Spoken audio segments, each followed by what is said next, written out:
And welcome to the Q&A. I thought I'd go live on the page today and say hi to everybody. We are going to go through some questions from how do I lose shape fast to should I be investing in a barbell for Black Friday to short workouts and if it's good enough just doing a 10-minute one and what to do if your weight is not changing. So stay tuned because the questions are absolutely fantastic. And if you have any others that you are desperate to ask, of course, I want to hear them. Put them in the comments here. Now, firstly, before I start, I just wanted to say a couple of notices, which is I always like to do. And that is firstly, this coming Sunday, when's the 1st? When's the 1st of December? Sunday, we are starting a Lorna Marie Fitness Advent Challenge. Now, each day you will open up a new window, a window to well-being, and it might just be something so simple as dancing around your kitchen, or it could be try a new recipe, or do a good deed for the day, or get an early night, or try an early class, whatever it is. You've got a little task to do each day. And squaddies, if you complete 21 or more, you get an achievement. And if you are not a squaddie, comment Advent right here and we will send it over to you so you can participate with us as well. And we want to blow up the socials with wellness this December. Now, wellness can be a difficult topic in December because things are so busy and everyone feels like things are ramping up.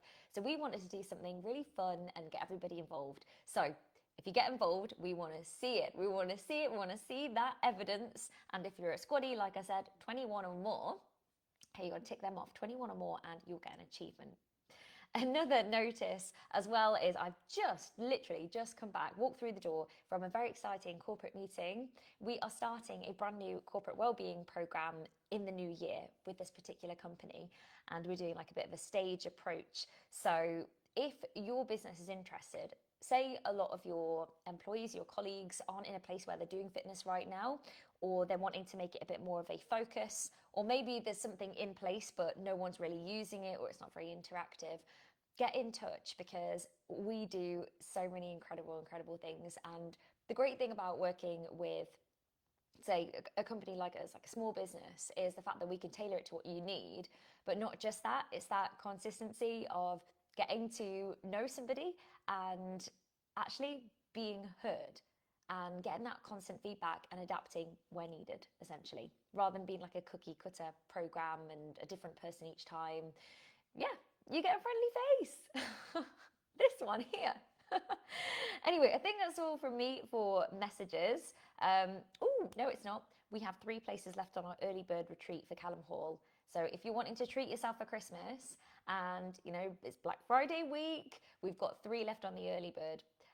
Get yourself on it for sure. It's going to be really wonderful. And we're doing it in spring, which I always think symbolizes like a new beginning, you know, like fresh start, as well as a new year. But really, I think spring is where it's nice to make it a new start and to start thinking about, you know, stepping into summer, etc. So get in touch. Again, you can comment retreat. So comment Advent if you want the Advent calendar. Comment retreat if you want information about the early bird retreat, and I can send all that over. And squaddies, last week to access all your nutrition stuff, and it's going into the nutrition area. Plus, get yourself booked on the 5-year party. We've really not got many tickets left now. So if you've been umming and ahhing, just do it. Just get it done. Get it done. Now, I didn't even do a sound check. Like, can you actually hear me right now? Because that would be a disaster, wouldn't it?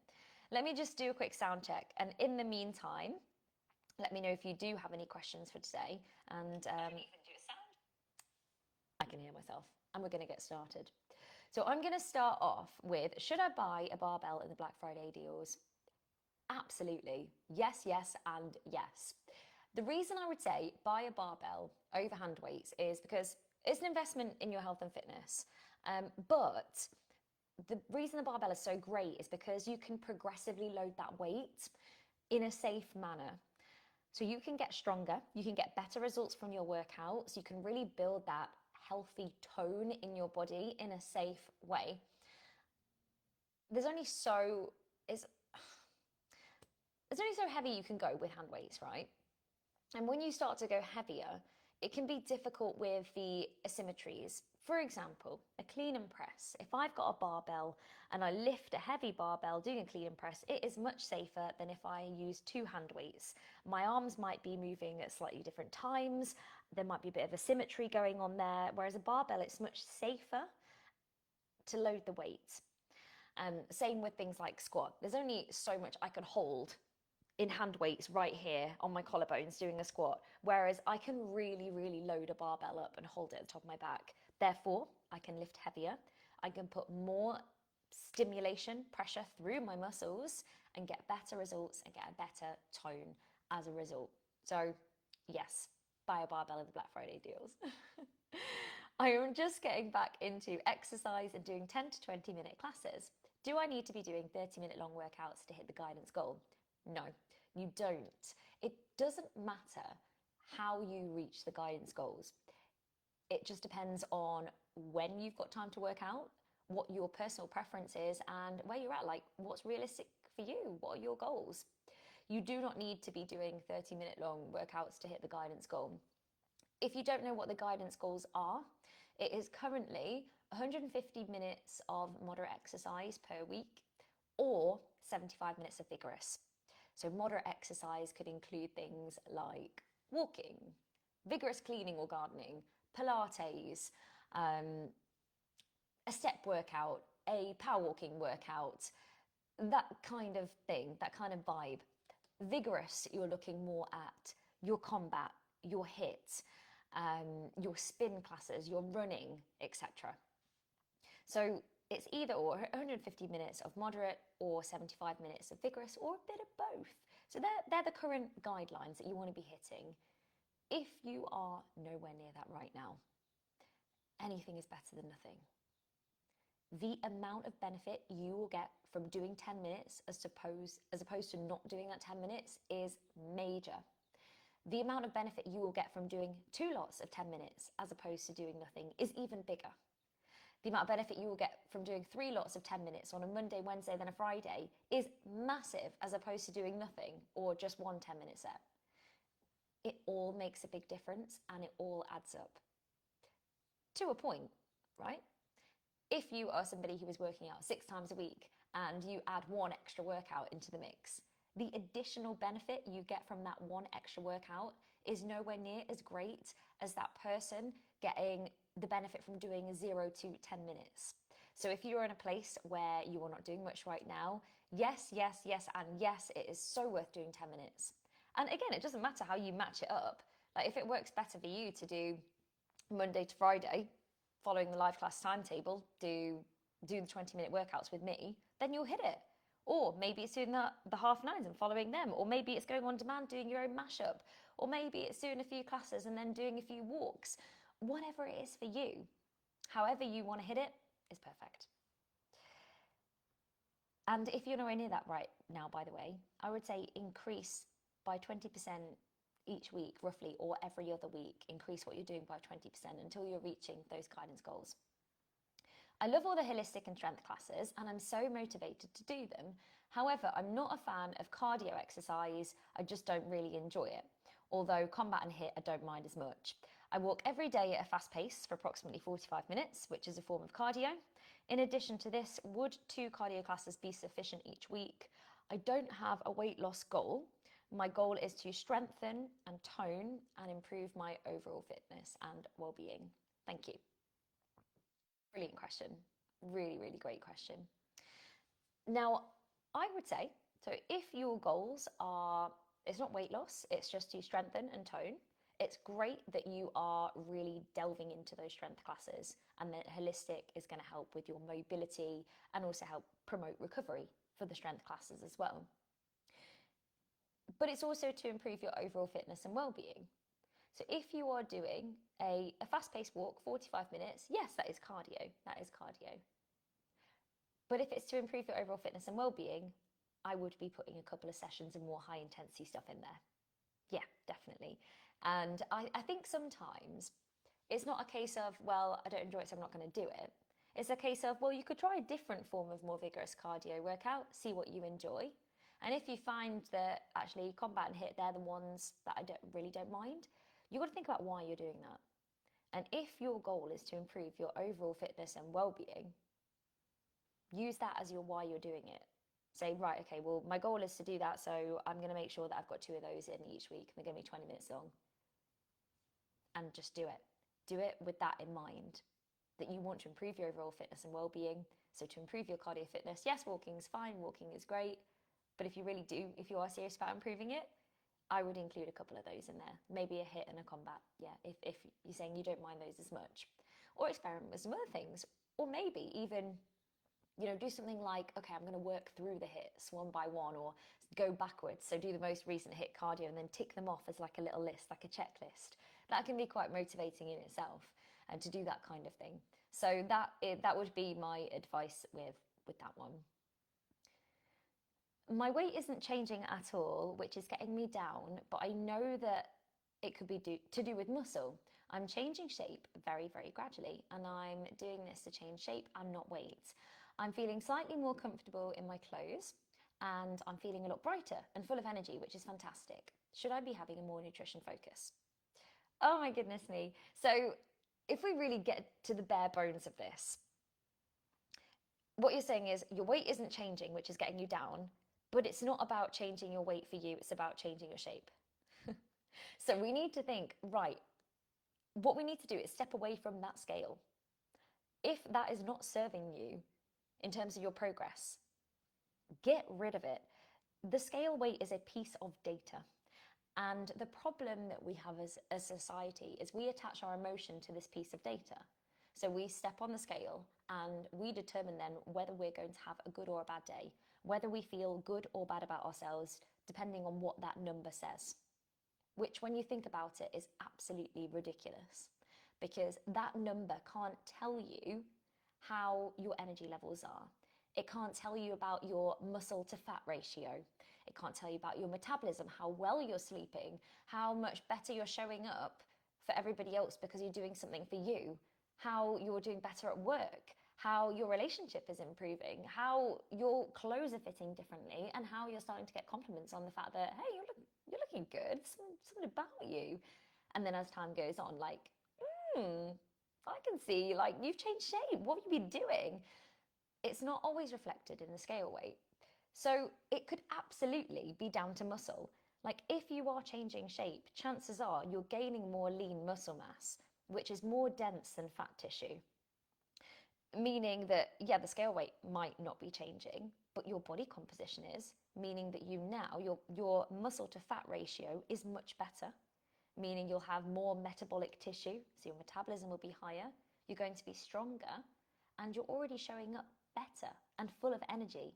So what I want to know is if your weight is changing, so you're seeing results, you're feeling more comfortable in your clothes, you're feeling brighter, and you're full of energy,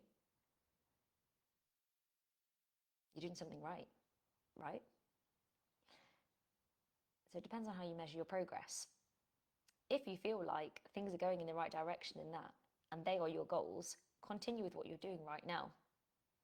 If you're feeling like it's not moving quick enough, I'm feeling a little bit stuck, then this would be where I would be looking at, your nutrition, making sure you're getting adequate protein in though. You want to keep hold of that lean muscle mass. So I'd just be reducing portion sizes a little bit, 20%. But to me, it sounds like things are going well. If you do feel like that progress is a little bit too slow, a little bit more of a slower side, just changing things by 20%.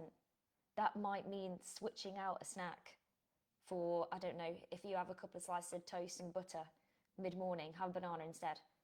Or it might mean that the takeaway that you have twice a week, you just have one a week now. Or it might mean that the full pizza, you now have half the pizza with a bit of salad. Or it might mean that you decide, okay, I'm just going to reduce all portion sizes by 10 to 20%. Get some consistency with your diet, 10 to 20%, just reduce it. Just a little bit, small tweak. And I just want to say, it's great, like that progress, wow. Okay, this next question, pretty similar. Is it normal for your weight to be static in the first few weeks? So really similar to that last one, potentially. If you are doing more fitness, you might be building lean muscle mass, but what a lot of this is as well is when you start to do more fitness, you can hold a bit more water retention, because what is happening is your muscles are breaking down and they need to repair, which requires water.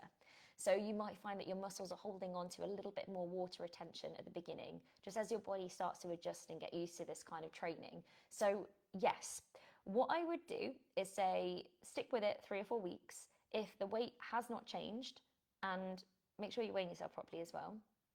First thing in the morning, same time, every single day. Write down the weight, pick the lowest weight of the week and compare it over the weeks. That takes out any fluctuations. So for women, it can be our cycle, it can be our stress levels, it can be if we've had a salty meal the night before or a high carbohydrate meal the night before. It doesn't mean you put weight on overnight, it just means that your body's holding temporary water. If you've been training more recently, if you've not been to the loo for a while, it can be so many different things. So that's why you want to weigh yourself in that way. If nothing's changed, portion sizes, 10 to 20%, drop them. But yes, it can be quite normal for this to happen. And this is why we measure our progress in other ways. Are you showing up for your classes each week? So we set a minimum target of 3 classes a week. But what I always say is do a bit of a range. So you might say, okay, 3, I'm going to start off by doing 3 15-minute classes a week. And my upper range, if I can do it, is I'm gonna do a couple at the weekend if I can. So 3 to 5 a week. If you hit 3, great. If you hit 4, great. If you hit 5, fantastic. But it's good to set that range. So are you hitting your classes? Are you getting your water in? What's your sleep looking like? And then your nutrition, are you doing the 70-30?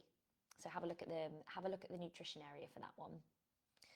And that is how I would measure progress. And if you find that actually, again, that you're stepping onto the scale and it's determining how you feel about yourself or how you show up for the rest of the day, ditch that scale. People lost weight before scales were even a thing. It's possible, more than possible, and it is not a reflection on you as a person.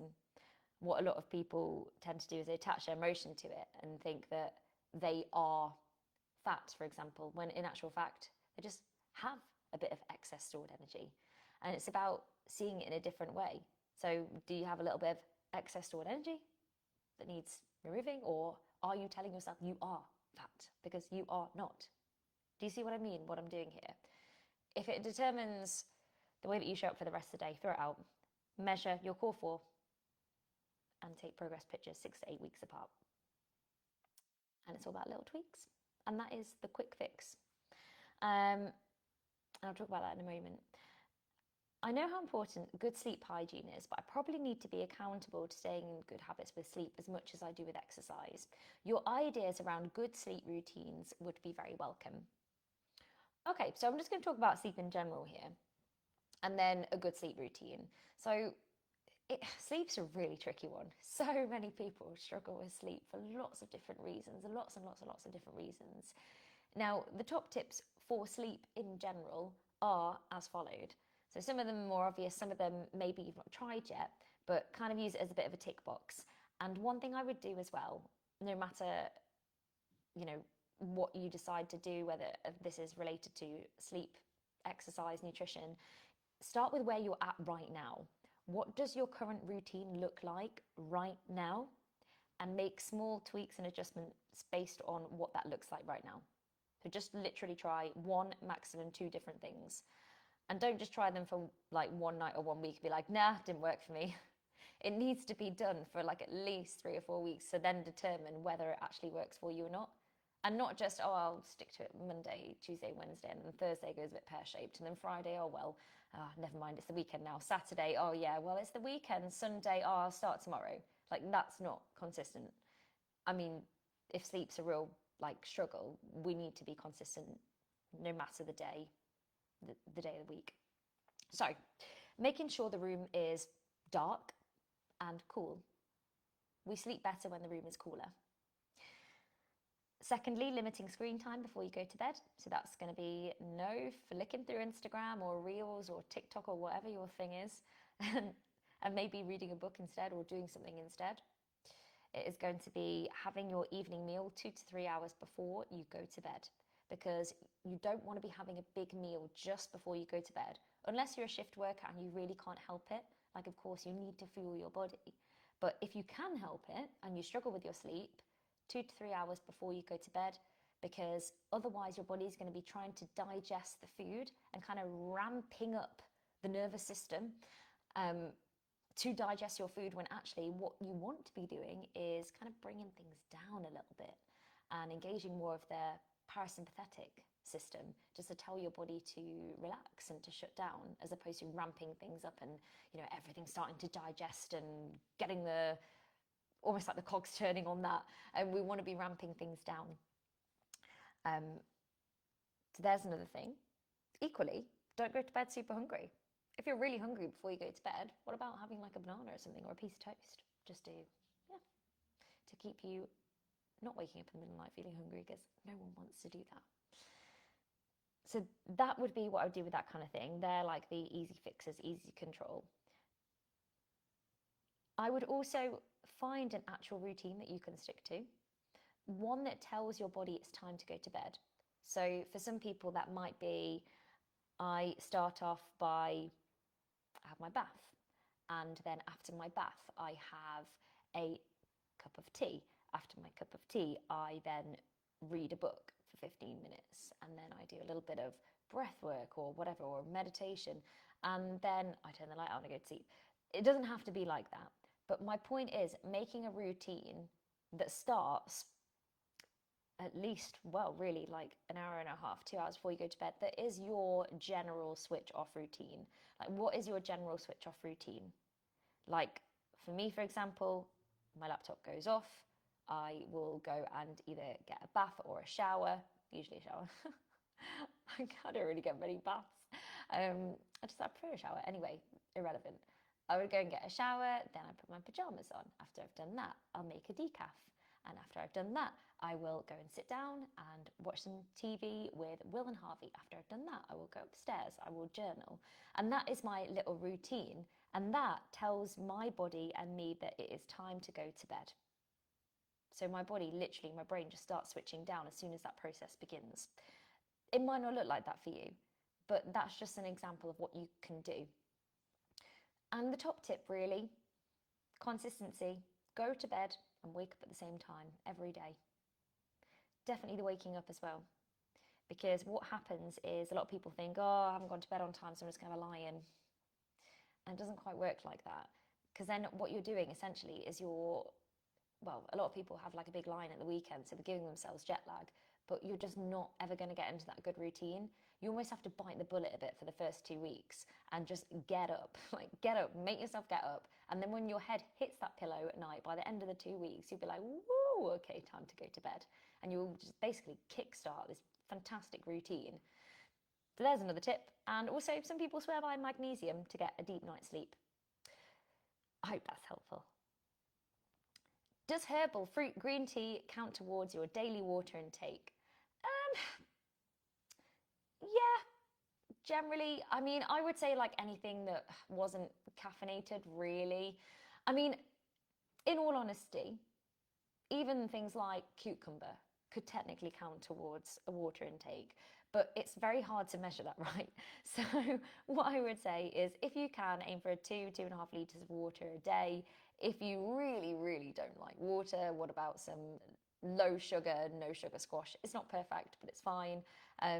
Or yeah, some decaf sort of tea towards your daily water intake is okay. That's fine. Last question, team. How do I get in shape fast? Fast. How do I get in shape fast? This is how you do it. I mean, it depends on how fast. Obviously, literally, if you wanted to get in shape super fast, what you could do is just some stupid crash diet.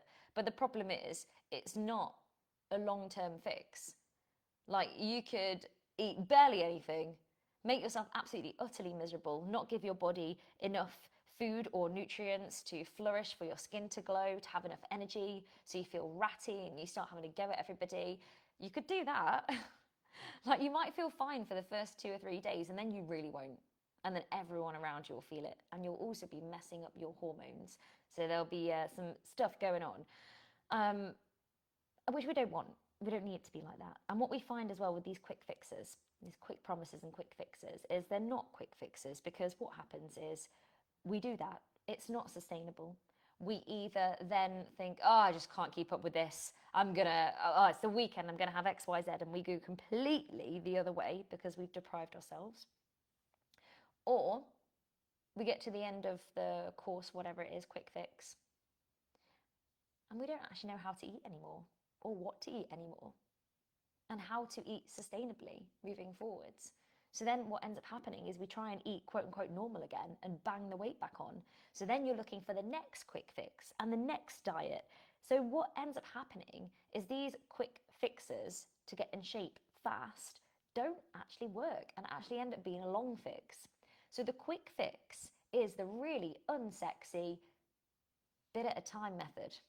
And that is focusing on, rather than the weight, focus on the outcomes, or the process, focus on the process.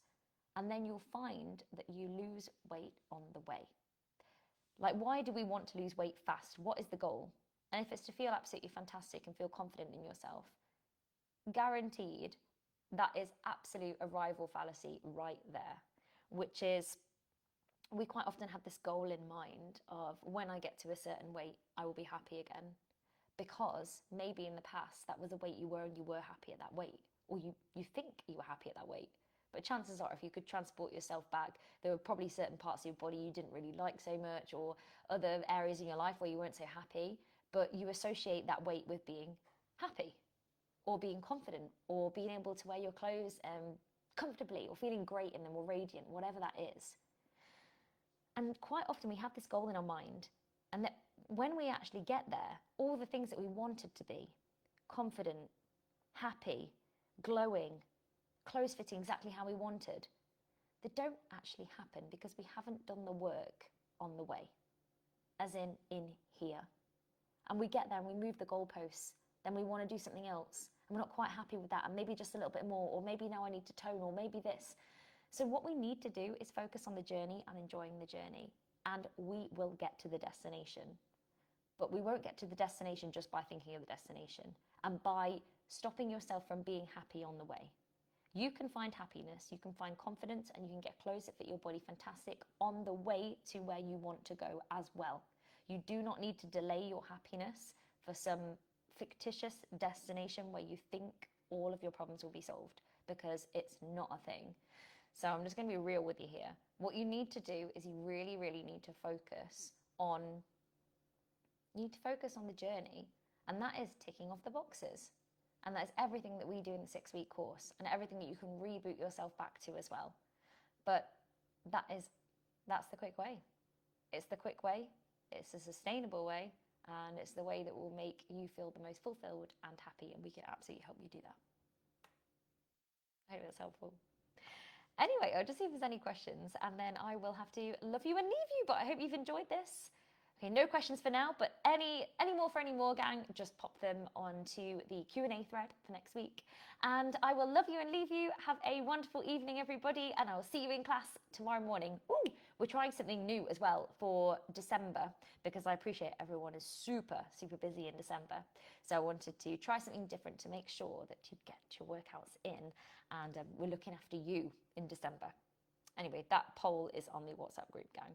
I will see you soon. And if you're watching this and you are not in the squad and you're thinking, gosh, I need a bit of that. I need to sort myself out. I need to feel good in my body. I need to get fitter, and I need to do this now, because I know that I'll just say, oh, I'll do it in the new year, or I'll start on Monday. And I know full well that I'll just keep saying it. Like, you know deep down if that's you or not, right? Did you say it last year, for example? And where are you now? So if you feel like you just need that bit of accountability, that support when you need it the most, and just to look after you, then get in touch and we can absolutely help you do that. Anyway, enjoy your evening, and I will see you soon, team. Bye.